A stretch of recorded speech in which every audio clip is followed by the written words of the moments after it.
They called her name over the loudspeaker. Sharp clinical final. Cadet Claire Ashford. Report to the front. The words echoed across the training field like a gunshot, freezing every movement. Conversations stopped. Eyes turned. Some curious, some amused. Claire's boots hit the tarmac in steady rhythm as she stepped forward. At 29, she was older than most cadets, with storm gray eyes and a jawline that told stories of too many battles fought in silence. She stood at attention, sweat clinging to her spine beneath the starch of her flight suit. The sun burned high, unbothered. An officer in full-dress uniform approached, Colonel Jacob Merton, head of operations. His face was unreadable, carved from the same stone as the Academy's founding pillars. Without ceremony, he handed her a sealed envelope. "Effective immediately," he said, voice devoid of emotion. "You are dismissed from the United States Aeronautical Training Program under Article 314.5. Failure to meet operational response criteria under stress." Claire didn't flinch. No explanation, no hearing, no chance to speak, just like her father. A ripple of murmurs swept the formation. Behind her, somewhere in the back, someone chuckled. Guess she inherited more than just the name. Claire turned sharply on her heel, envelope in hand, and walked. Each step was deliberate. If she stumbled now, they'd say it proved something. They already had a story written for her. All she ever did was try not to drown in it. As she passed the edge of the parade field, her vision blurred, not with tears, those were long gone, but with fury kept on ice. When she reached the barracks, she tore open the envelope. Inside, one simple sheet, standard discharge. Lacked composure in live fire simulation. Showed disregard for protocol. During emergency deviation. The ink practically sneered at her. But what really stole her breath was the signature. Captain Lyle Bishop. He had once flown with her father. He had once sworn her father was a traitor. Claire's hand shook, not with sadness, but the slow burn of betrayal finding fresh oxygen. She sat on the edge of her cot, holding that slip of paper like it was a verdict written in fire. Her thoughts raced, not to herself, but to the man who had shaped her. Captain Thomas Ashford, decorated combat pilot, court-martialed after a classified mission went wrong, labeled AWOL, vanished without defense, vanished with his honor erased. And now, 2 decades later, his daughter was being purged from the same system. A knock broke the spiral.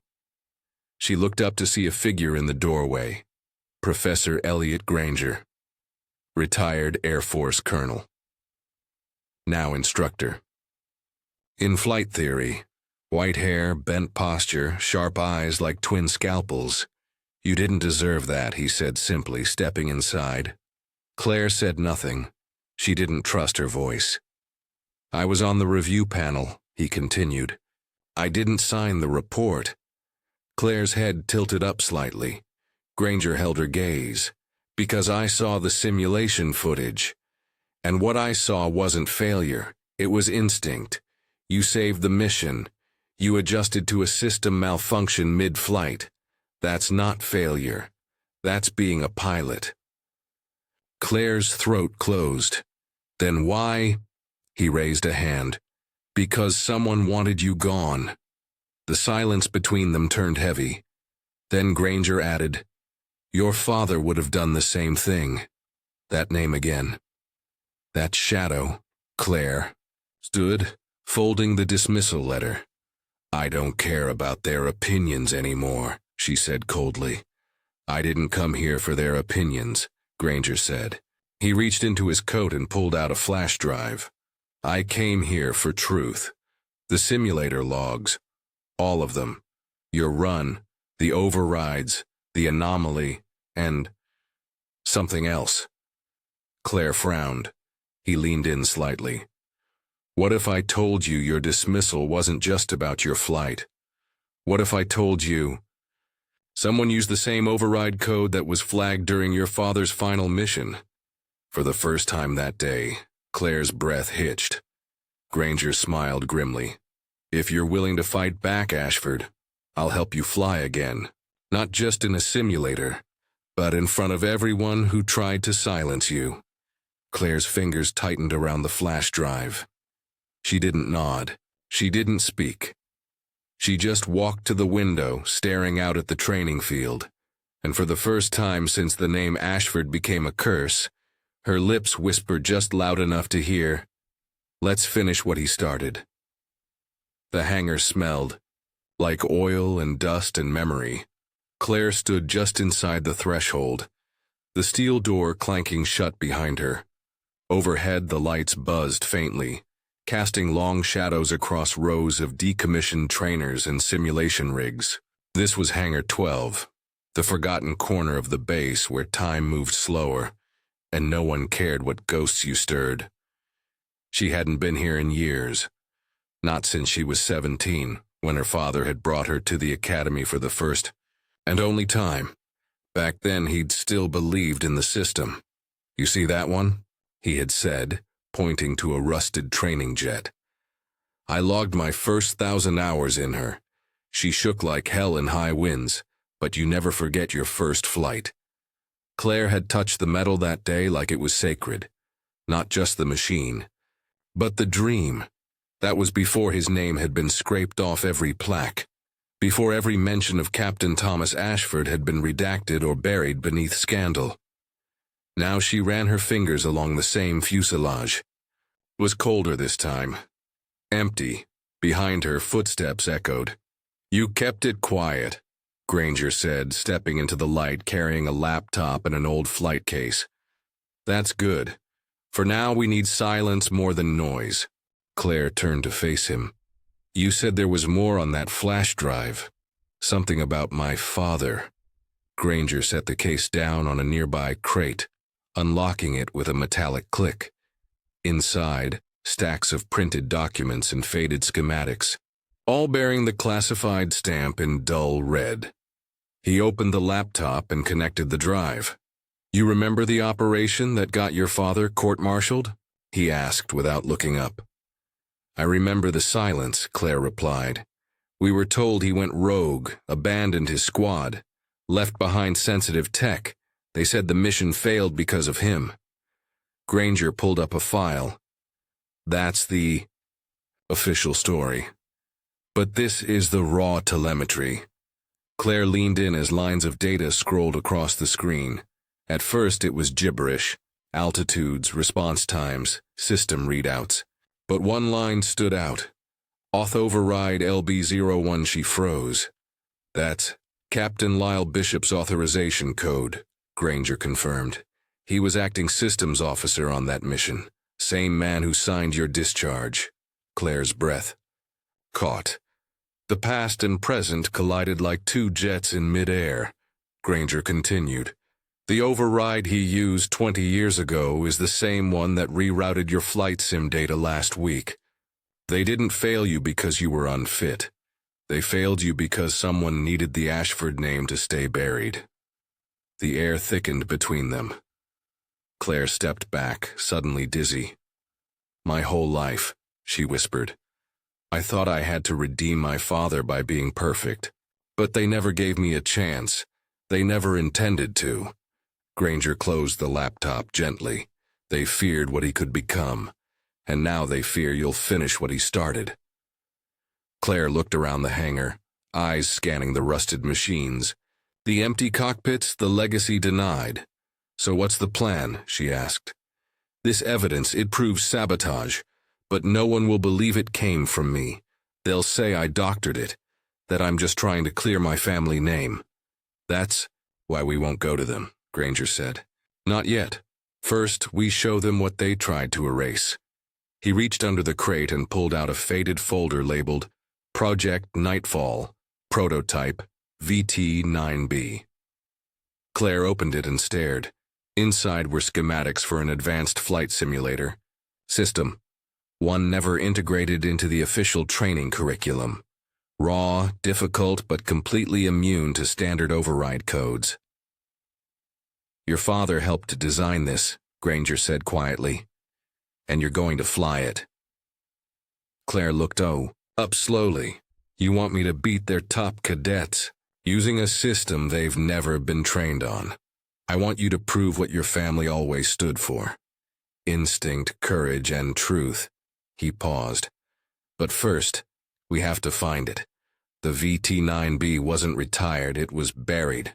Somewhere on this base. Claire's lips curved, barely. You said you believed in ghosts, Granger? I believe in unfinished business, he replied. As they began sorting through dusty crates and forgotten tech, Claire felt something stir. Not hope, not yet, but something older, something her father once called the hum of purpose, that low vibration in your bones when you're aligned with what matters. Outside, a jet thundered overhead. Inside, the ghosts of the past whispered, fly. Not just for him, but for you. Claire didn't sleep that night. Instead, she sat in the archive room under Hangar 12, surrounded by yellowing flight logs, forgotten schematics, and pieces of a past someone had gone to great lengths to bury. The projector hummed, faintly behind her, casting the blue glow of the VT-9B schematic across the wall like a phantom blueprint from another world. Across from her, Granger had dozed off in an old canvas chair, arms folded, head tilted back, the fatigue of decades, catching up at last. But Claire couldn't rest, not after what she'd seen. Her father hadn't failed. He had been failed, sacrificed for politics or pride or protocol. And now they were trying to do the same to her. But not this time. She clicked through the logs again. Systems data, control overrides, trajectory deviations that didn't match. His piloting pattern. Someone had rewritten the end of his flight. A faint creak behind her made her stop. She stood quickly, scanning the shadows. Professor? She whispered. Granger snored softly, but someone else was in the hangar.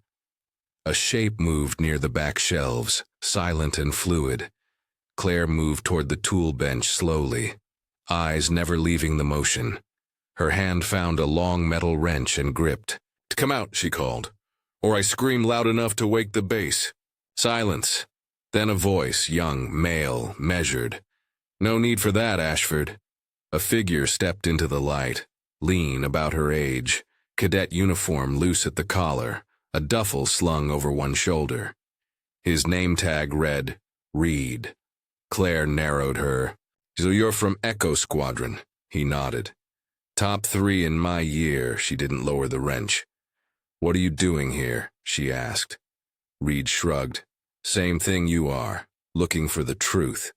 Only difference is, I've been watching longer. Claire's grip tightened. What does that mean? It means, he said, stepping closer. You're not the only one they tried to bury. You're just the first one who fought back loud, enough to make them nervous. He dropped the duffel to the floor. It landed with a solid thump. Inside, Claire saw folders, USB sticks, even old microfilm. Data, lots of it. You've been collecting this? She asked. For years, Reed replied. Since I watched my mentor, Major Esparza, get railroaded for a crash he didn't cause. They told us he panicked. But the flight data was locked, like your father's, like yours. Claire looked at him carefully now, really looked. Beneath the arrogance was something sharper. Disillusionment turned into obsession. Why bring it to me? She asked. Why now? Reed met her gaze. Because they're prepping for a showcase flight in 2 weeks. Bishop's golden pilot, Cadet Langley, is flying the VT-6 in front of the Pentagon brass. The press will be there. Langley's going. To demo the next-gen trainer. Claire frowned. The VT-6, that's based on the same platform as the VT-9B. Reed nodded. Except one's sanitized and PR ready. The other, yours, is raw, unstable, and real.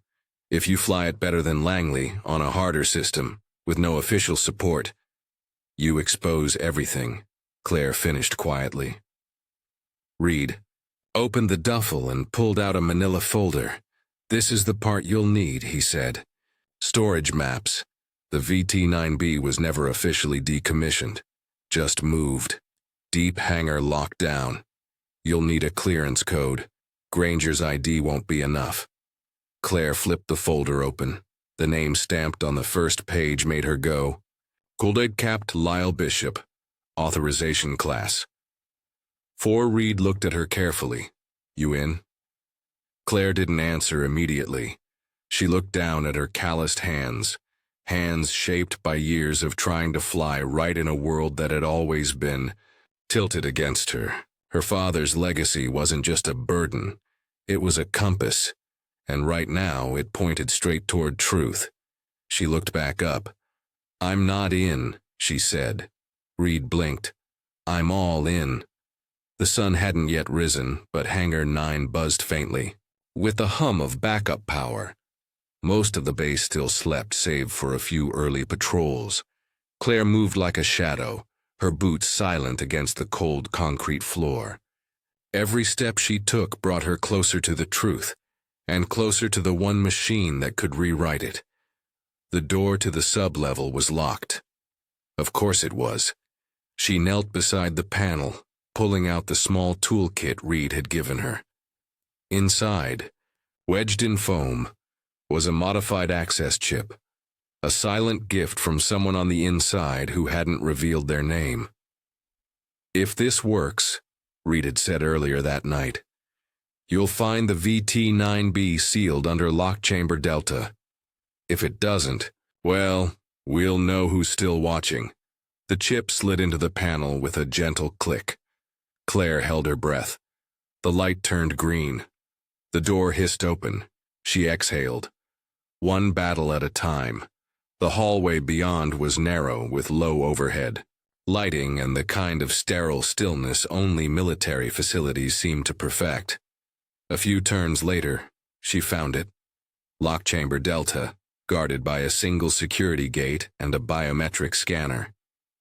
She stared at it for a moment, jaw tight. Reed hadn't been able to crack this part, but Claire had a different idea. She reached into her flight jacket and pulled out the old ID badge her father had once given her, when she was just a kid playing pilot in the backyard. It had long since expired, but it wasn't the badge she needed. It was what was inside. Carefully, she slid the backing open and removed a thin foil strip etched with an early biometric pattern, her father's retinal code, embedded for emergency protocols. She smiled faintly. "You really never stopped thinking ahead, did you?" Holding it up to the scanner, she muttered under her breath, "Let's fly one more time, Dad." The scanner beeped. Verified, the gate slid open. And there she was. The VT-9B, the aircraft, sat in silence like an artifact buried in time. Sleek, raw, intimidating. No paint, no call sign, just machine and purpose. Claire approached slowly, her fingers brushing the cold surface of the nose cone. "She doesn't look like much," a voice echoed behind her, "but I hear she bites." Claire spun, defensive. It was Cadet Langley, tall, immaculate, the kind of pilot PR dreams were made of. Clear eyes, winning smile, military pedigree dating back 3 generations. "How did you get in here?" Claire asked, voice low. Langley leaned against the doorway, hands casually in his pockets. "You're not the only one who knows how to walk between the cracks," he replied. "Word travels, Ashford, especially when someone starts stirring ghosts." Claire didn't respond. Langley stepped forward, expression softening just slightly. "You really think flying that derelict will change anything?" Claire turned toward the VT-9B, her voice calm. "I don't need it to change anything. I just need it to show who I am." Langley tilted his head, the charm fading. "You know you'll never be one of us." Claire looked him in the eye. "I'm not trying to be." A long silence passed between them. Then Langley said something. Quieter. Something Claire didn't expect. My brother was on your father's last mission.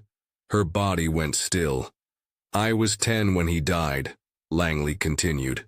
They told us your father left them behind, that he ran. Claire's voice broke slightly. He didn't. Langley studied her for a moment. I know that now, he admitted. But back then, I needed someone to blame. And your name was easy. Claire took a slow breath. That's the thing about easy answers, she said. They make cowards of good people. Langley didn't argue. Instead, he reached into his pocket and pulled out a small key card. Take it, he said, holding it out. It'll let you register the flight officially, under the radar. Just don't screw it up. Claire accepted the card wordlessly.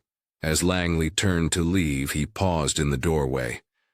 My brother loved flying. Said it made him feel like the sky forgave everything. He looked back. Make it worth something, Ashford. She nodded quietly. I will.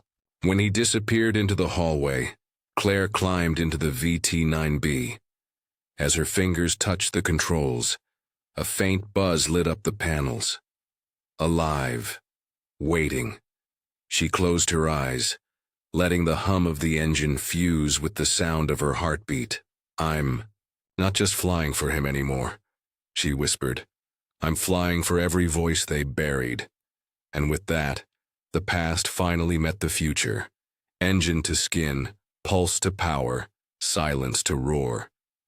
The cockpit of the VT-9B was unlike anything Claire had touched before. It wasn't just the stripped-down interface or the lack of voice assist protocols. It was the silence. No digital co-pilot. No intrusive alarms. Just her and the machine. It felt honest.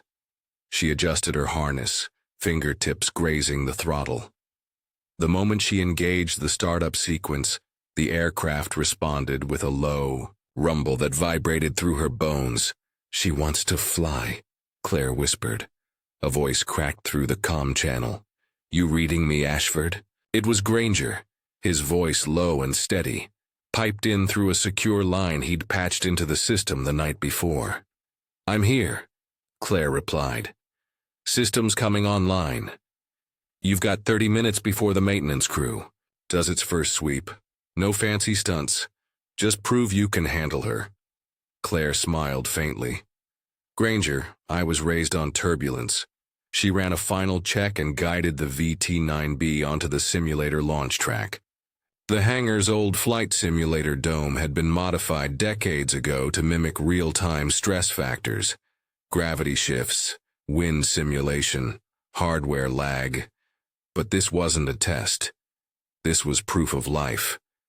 She took a breath, then pushed the throttle. The aircraft surged forward. At first, the flight was rough.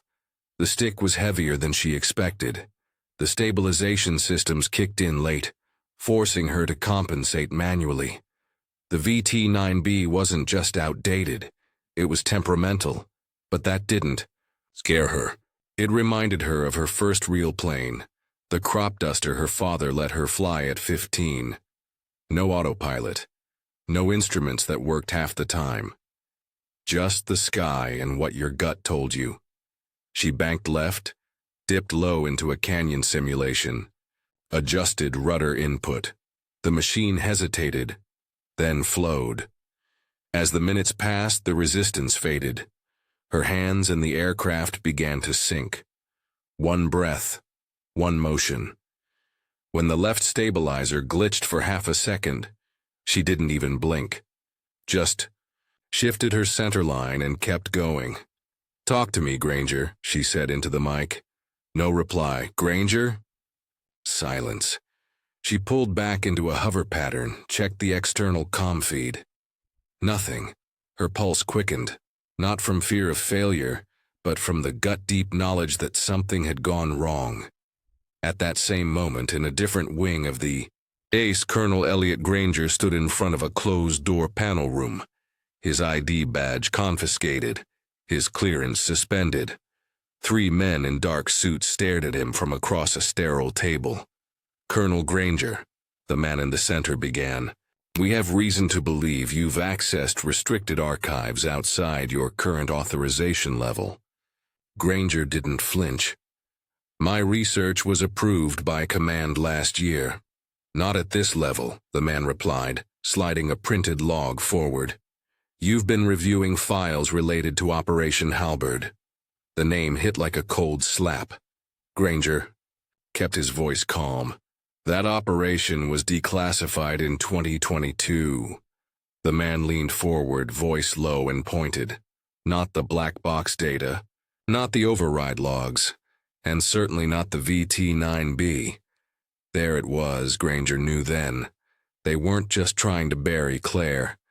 They were protecting the entire structure that condemned her father." He smiled thinly. "Well then," he said, "I suppose it's a good thing I didn't come here to ask permission." The guards moved forward. Inside the simulator, Claire felt the shift, an instinctive warning she couldn't explain. Something had changed. She opened her comms manually and accessed an emergency bypass channel, static, then a weak signal. "Sweeping early. Repeat. Maintenance team inbound us, 5 minutes. She recognized the voice. "Read." Claire scanned the dashboard. She hadn't finished the full sequence. She needed at least 2 more minutes to complete the benchmark loop. She had a choice, abort or finish. She gripped the controls tighter. "They've taken enough from me," she whispered. "Not this." With a burst of speed, she dove the aircraft into a precision climb, executing the reverse spin ascent maneuver that Langley had famously failed last month. Her breath came fast. G-forces pressed into her chest, but she held it. The virtual sky opened above her, clean, wide, and hers. As she finished the final maneuver, the VT-9B responded with a clean signal. "Flight complete. Benchmark exceeded. Stability rating, 97.6%. Claire sat in silence for a moment. Chest heaving, sweat dripping down her back. She had done it, proof real, undeniable. Recorded. She reached to disengage the simulator.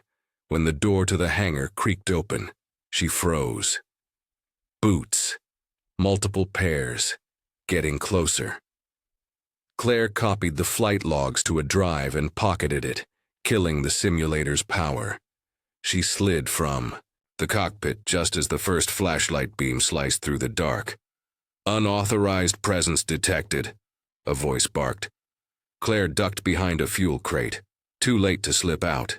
Too early to hide forever. But she wasn't afraid, because now she wasn't flying blind. She had her first piece of truth, and she wasn't giving it up without a fight. The interrogation room was colder than she expected. Claire sat at a steel table, her wrists uncuffed but watched carefully by 2 security officers flanking the door. The fluorescent light above her buzzed faintly, matching the tension crackling in the silence. Across from her sat Major Ellis Thorne, head of internal affairs, square-jawed, immaculately pressed uniform, and eyes like dull blades, sharp but exhausted from cutting too much truth out of too many reports. "I want to be clear, Cadet Ashford," he said, his voice deliberate. "This is not an arrest. You are here under administrative review." Claire didn't respond. He tapped a folder. "Unauthorized simulator activation. Flight record downloads. Bypass of 3 secured access points. Impressive, if this were a war zone." Claire finally spoke, her tone calm. "You only call it unauthorized because it worked." Thorne blinked once. "You're not making this easier." She leaned forward, voice firmer. "And you're not making this honest." There was a flicker in his eyes, just a hint, like the smallest crack in a dam. He closed the folder and stood. "Colonel Granger has been placed on restricted duty. His Security clearance is under suspension pending a tribunal hearing. Claire's composure wavered. He was trying to protect evidence. Evidence that matters. Thorne met her gaze. That's what he said too. He turned to leave, then paused. The door. They'll likely ground you permanently. Consider this your last flight, Ashford. He left without waiting for a response. Claire sat back in her chair, her heart pounding with a quiet fury. If they wanted her to back down, they were going to have to try a hell of a lot harder. An hour later, she was escorted to an empty debrief. Room, no chains, no formal charges, just silence, containment. But she wasn't alone for long. The door opened, and an older man stepped in, late 50s, trim build, civilian clothes.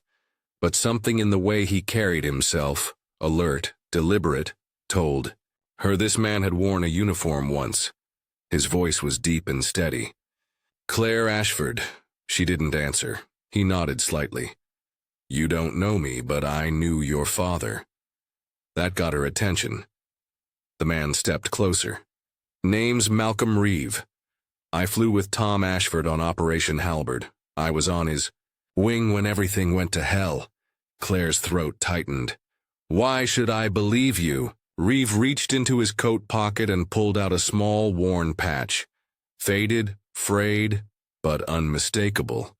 A raven with broken wings. Ashford's old squad insignia. I kept it, he said quietly, because I knew they buried a man who didn't deserve it. Claire stared at the patch, her voice barely a whisper. Why come now? Because word travels. Fast. You're stirring old ghosts. And some of us, we're ready to help. Claire narrowed her eyes. What's the price? Reeve offered the ghost of a smile. Smart. Your dad would have asked the same. He pulled a small envelope from his jacket and slid it across the table. Inside is access to an off-grid training field. Decommissioned, forgotten, still fully functional. That's where they tested the VT-9B prototypes before the program was shut down. Claire opened the envelope. Inside, a key card, an access code, and a set of GPS coordinates.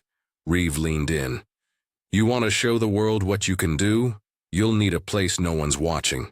But once you start, there's no going back. Claire met his gaze. The weight of years pressing on her spine. But also the fire in her chest, now impossible to ignore. She closed the envelope and stood. I've already gone too far to stop. Reeve nodded, almost solemn. Then let's finish this. That night Claire stood at the edge of the old airstrip, the wind tugging at her flight jacket. The stars above her were bright, indifferent, eternal.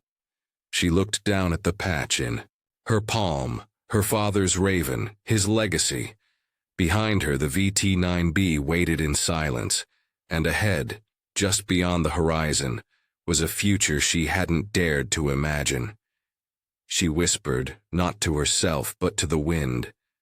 They buried your name. I'm going to make them remember it. And she walked into the dark. The old airstrip looked like it hadn't seen daylight in years. Grass had crept up through the cracks in the tarmac. The control tower windows were fogged with time. And yet, the runway stretched out in perfect silence, waiting like an oath unkept. Claire stood at the edge, scanning the horizon. Looks like a graveyard, Reed muttered behind her. She didn't disagree. But to her it felt more like a resurrection site. They had arrived under cover of darkness, following Malcolm Reeve's coordinates down winding roads and decommissioned gates. What remained was a forgotten training facility from another era, built in secrecy, abandoned in silence. No surveillance, no regulations, just raw sky and stripped-down truth. Exactly what she needed. Inside the hangar, the VT-9B waited, restored, refueled, recalibrated. Reeve had worked fast, tapping into old connections and retired techs who still remembered Ashford Sr. as more than a headline. Some came with parts, others with silence. But all came with one thing: respect. Claire climbed into the cockpit. Her breath fogged the canopy glass for a moment before she exhaled and powered up the system. "Running diagnostics now," she said into her headset. Reed's voice came from the converted command trailer nearby. "Copy that. All sensors synced. Engine response looks clean. Let's make her dance." The VT-9B lifted off the tarmac with a roar, and the sky welcomed her like it had been holding its breath.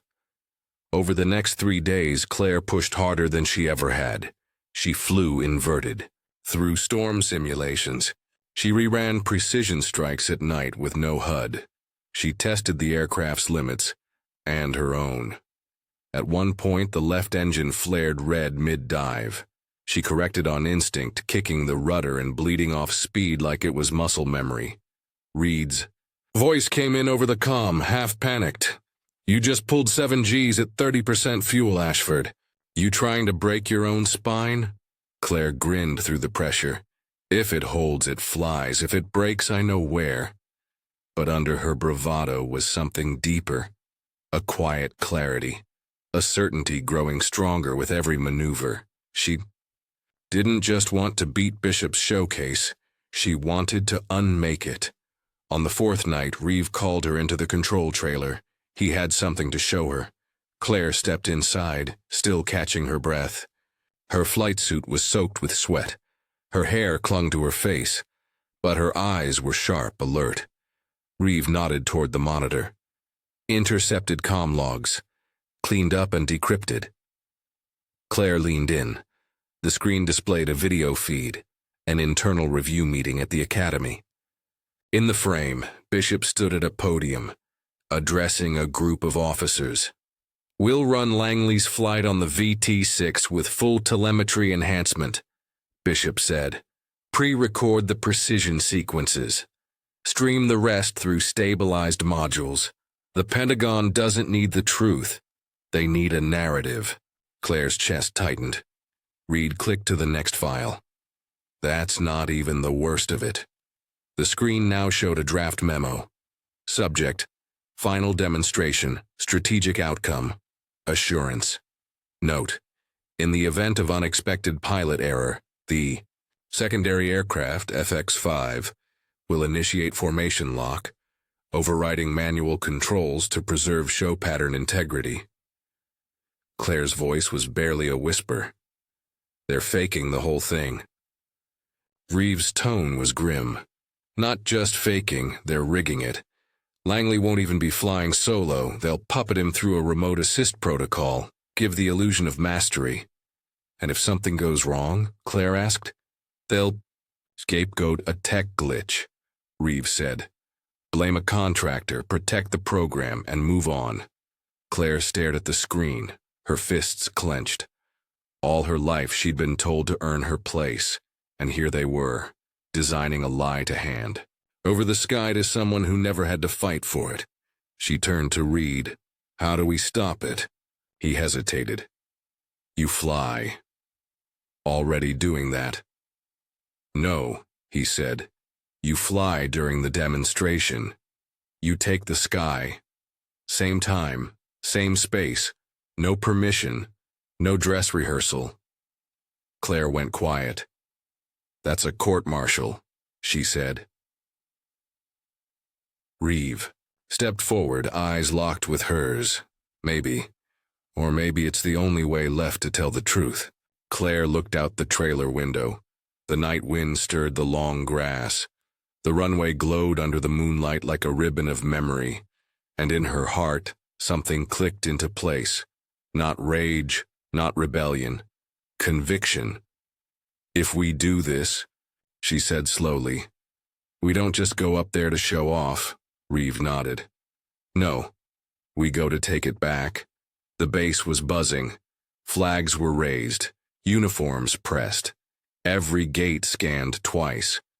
The brass was coming, and nothing at the academy could be left to chance, except Claire Ashford. She moved like a shadow through the side gate used by utility crews, wearing a borrowed technician's badge and a hooded jacket that hid her face. From passing officers, her boots knew these hallways. Her bones remembered these walls. She had trained here, been dismissed here. Now she had returned, not to reclaim her place, but to rewrite what place meant. The air crackled with nervous pride. Cadets rehearsed salutes. Staff checked and rechecked their comms. All eyes were on Hangar 1, where Langley's VT-6 sat polished like a showroom artifact. Across the tarmac, the reviewing stand had been constructed in full, a stage draped in navy blue, flanked by giant LED screens, ready to stream Langley's flight in high resolution. Somewhere among the crowd, a general from the Pentagon would be watching. And so, Jude Claire, from the maintenance alcove behind Hangar 3, she slipped into the shadows. Reed's voice crackled in her earpiece.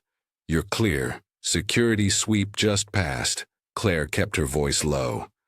"Langley's on pre-flight?" "Confirmed." "Bishop's with him. Final checks underway." Claire reached into her pocket and touched the flight drive, the one containing all her practice runs on the VT-9B. Real data. Unfiltered. Pure. She wasn't flying to make a point. She was flying to dismantle a lie. She reached the fuel terminal where Malcolm Reeve was waiting in coveralls, clipboard in hand. His gray hair poked out from beneath a ball cap with no insignia. "You're late," he said flatly. "You're old," she replied. He smirked. "You sure you're ready for this?" Claire nodded. "They're not." He handed her a forged badge, with clearance to FX-17, an unmapped slot on the simulator list. It wouldn't last long, but if she moved fast, it'd be enough. From behind the wall, the sound of Langley's VT-6 starting up rose like thunder wrapped in lies. In Hangar 6, hidden under tarp and code, the VT-9B stood ready. No fanfare, no pre-flight interviews. Just her and the plane that no one had wanted to remember. Claire ran her fingers across the fuselage, then climbed in. The cockpit greeted her like an old friend, worn, responsive, unfiltered. Reed's voice whispered in, "Telemetry is patched. You're on a ghost signal. Shows as maintenance diagnostics. Should give us 5 minutes before they realize." Claire adjusted her harness. "That's 4 more than I need." Out on the runway, Langley's aircraft lifted off, smooth and graceful just as the crowd erupted in applause. The big screens lit up with his flight path. Perfect curves, seamless camera angles, artificial enhancements playing like a symphony of precision. Bishop stood at the edge of the command platform, arms folded, eyes glued to the feed. Langley's voice rang over the loudspeakers. "This one's for every pilot who dreams in sky blue." And the crowd roared. But above, in the real sky, something was moving. Silent, fast, uninvited. Claire broke cloud cover at Mach 1. The VT-9B tore across the airspace. No announcement, no intro. Just motion and thunder. In the tower, red lights flashed. Unscheduled aircraft in zone. Bishop turned, eyes narrowing. "Where the hell did that come from?" One of the junior techs stammered. "Telemetry reads as FX-17, but that's not on the list." Langley's feed stuttered for half a second as the auto-stabilization tried to recalibrate in real time. "Sir," another voice called, "FX-17 is matching Langley's maneuvers. Mirror perfect." Bishop's face drained of color. No. On the giant screen, a second aircraft emerged into frame. Sleek, unpainted, older, but flying with fluid precision. Someone in the crowd gasped. Then someone else whispered, "Is that Ashford?" Claire locked into formation beside Langley, just feet away, both canopies facing each other across empty air. He looked at her, and she saw it.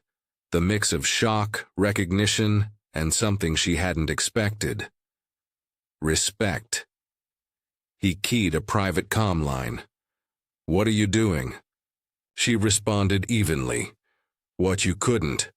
Langley tried to pull ahead. Claire matched him frame for frame, each movement executed with ghost-like elegance. Beneath them, the screen stopped pretending. FX-17 had no enhancements, no filters. Just raw flight, and it was winning. In the tower, Bishop reached for the override switch. "I'll kill her feed," he snapped. But before he could, General Reynolds stepped forward. "Don't," he said coolly. Bishop froze. "Sir," the general raised a hand. "Let her finish." Claire heard it in her ear. The final permission she hadn't asked for. She broke from formation, banking into a corkscrew climb, then dove, executing the same maneuver her father had attempted on his last flight. Only this time it didn't end in silence. It ended in rapture. When she landed, the crowd was already rising to their feet. Not cheering. Listening. To the one thing they hadn't been allowed to hear in years. The truth. The briefing room was too quiet. It wasn't the silence of confusion or order. It was the silence before thunder.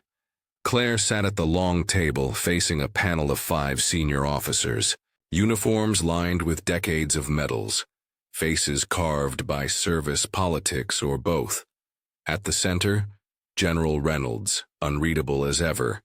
To his right, Colonel Jacob Merton, the same man who had once handed Claire her dismissal. To his left, an empty, Sadie Granger's seat. She clasped her hands in her lap, posture straight, heart steady. Outside, the air was buzzing, half the base still reeling from the unscheduled flight. Inside, everything felt like a final verdict waiting to fall. General Reynolds cleared his throat. "Claire Ashford," he began, "you've violated at least a dozen regulations. Unauthorized flight, simulator breach, breach of secure airspace, impersonation of a staff technician." Claire spoke calmly. "And yet you let me land." The general's brow lifted slightly. "That was an unusual call," he admitted. "But sometimes the truth flies faster than protocol." He gestured to the screen behind him. "Your flight data, fully recorded, raw telemetry, no AI stabilization, no overrides." The screen lit up, maneuver after maneuver, time-stamped. Clean, undeniable. Claire said nothing. She didn't have to. Her hands had already spoken. Across the room, Captain Bishop sat with a clenched jaw, arms folded. His face still bore the mask of professionalism, but sweat glistened behind his ears. Colonel Merton turned to him. "Captain, would you care to explain why your approved demonstration included remote assist modules disguised as onboard AI?" Bishop didn't answer. General Reynolds leaned forward. "Or why the VT-6 was programmed with autopilot overlays during the most critical sequences." Bishop finally spoke, voice tight. "It was protocol, a precaution to ensure presentation success." "Hi," Claire said, cutting in. The panel turned to her. She met their eyes. "You didn't just try to rewrite my record. You tried to sell the Pentagon a fiction wrapped in flag colors. You wanted them to see perfection, even if it meant burying skill, even if it meant burying truth."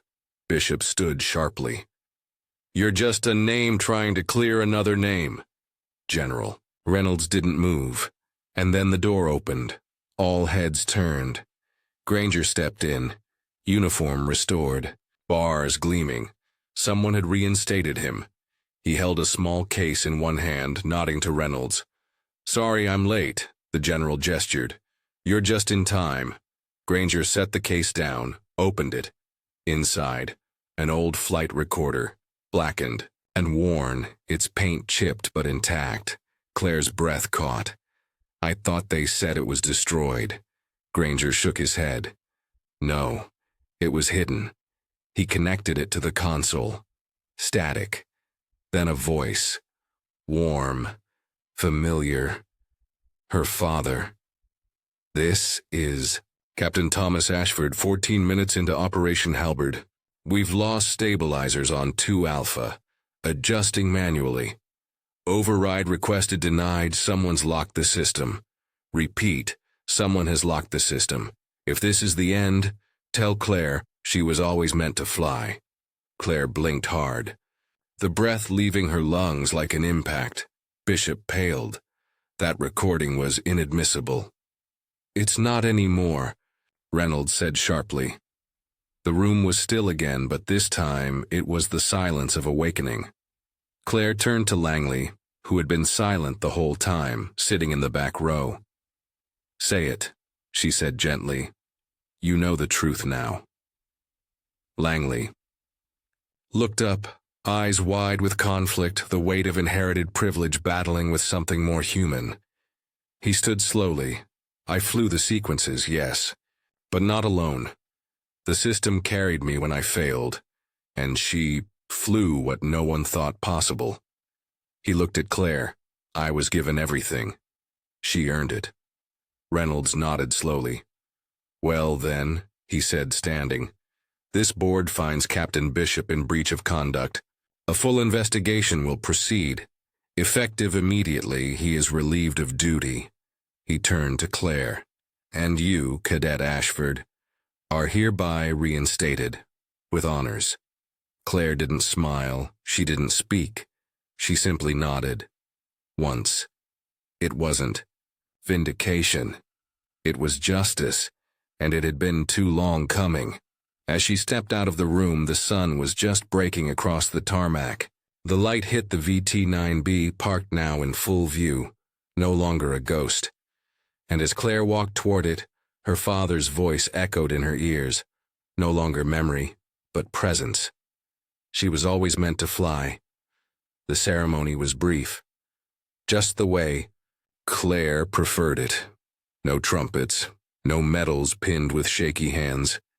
Just a quiet gathering on the flight deck at dawn, with the wind blowing off the edge of the hangars and the sky soft with first light. She stood in uniform, this time, not as a cadet, but as Lieutenant Claire Ashford, reinstated and recommissioned under a new directive from the Office of Flight Ethics and Integrity. Behind her, Granger stood with folded arms, eyes gleaming beneath a sharp cap. Reed leaned casually against a railing, pretending not to be proud, and Reeve, older than all of them but steadier than steel, watched like a man who had finally seen the past corrected. A few reporters were present, but Claire wasn't speaking. To them. She stepped forward and turned to the small group of cadets standing before her, young faces, some uncertain, some eager, all watching. I won't give you a speech about glory, she said, voice clear. I won't talk about tradition or legacy or what it means to wear this uniform. You already know those things, or you wouldn't be here. She paused, scanning the faces. I want to talk about silence, a shift in the crowd, not confusion, attention. For years I believed silence was strength, that if you kept your head down and worked harder, truth would eventually rise. But silence doesn't lift truth. Her voice didn't rise, but it resonated. It buries it. She looked out toward the Runway, where the VT-9B sat ready for flight. My father died speaking into silence. I flew into it, and when I broke that silence, the first thing I heard was my own voice again. She turned back to them. If you ever find yourself standing alone, undervalued, overlooked, erased, don't wait for permission to rise. Some skies only open when you break the rules that were made to keep you grounded. She let the words hang there. Then she saluted, not to them, but to something deeper, something distant. They returned the salute without being told, because they understood, because they saw her not as a rebel, but as a pilot. 10 minutes later, Claire stepped onto the tarmac, the sound of her boots crisp against the cement. The VT-9B gleamed under the morning sun, not polished, not repainted. Still raw, still honest. Just like the story it now carried. She climbed into the cockpit, strapped in, ran her fingers across the instruments that had once defied the system, and now defined it. The comm crackled. Tower to Sparrow. You are cleared. For takeoff. Claire smiled at the call sign. Her father's name, her name now. She pushed the throttle, and the aircraft moved, not just forward but upward. It rose without protest, without hesitation, without needing to prove anything. From the tower, Granger watched her ascend. She's not flying for vengeance, he said. Reeve nodded. She's flying because it's time someone did. High above the base, Claire leveled off and stared ahead.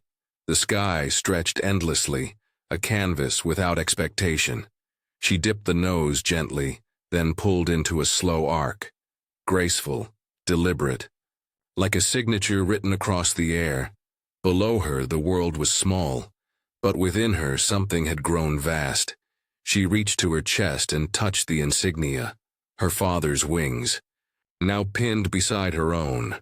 And she whispered for no one to hear but the sky itself. This is for both of us. Then she soared. She was never supposed to rise. She wasn't born into legacy. She didn't have the name they respected, only the one they tried to erase. But Claire Ashford didn't fly to be accepted. She flew because silence had stolen enough. Because truth had waited too long.